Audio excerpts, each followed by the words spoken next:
ఈరోజు మా గురువు గారైన డాక్టర్ పూర్ణచంద్ర గారి వర్ధంతి. ఆయన లేని లోటు మా అందరికీ తీరనిదే. ఆయన యొక్క జీవనాలతోనే మేము ఈరోజు ఇలా ఉంటున్నామంటే ఆయన ఆశీస్సులు మాపై ఉన్నాయి. అలాగే సారు మా గురువు గారు తను ఉన్నన్ని రోజులు ప్రజాసేవలు వైద్యపరంగా చాలా సేవలు చేసి లేని వారికి కూడా కొందరు ఉచితంగా చేసినట్టు కూడా చాలా సేవలు చేశారు.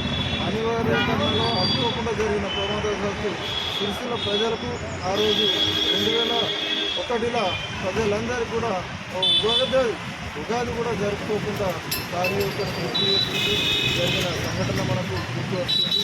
సారు వర్ధంతి సందర్భంగా సారు ఎక్కడున్నా కూడా వారి ఆశీస్సు మా మీద ఉండాలని, వారి పాటలు మేము అందరం నడవాలని కోరుకుంటూ జై గురుదేవ్, జై గురుదేవ్, జై గురుదేవ్.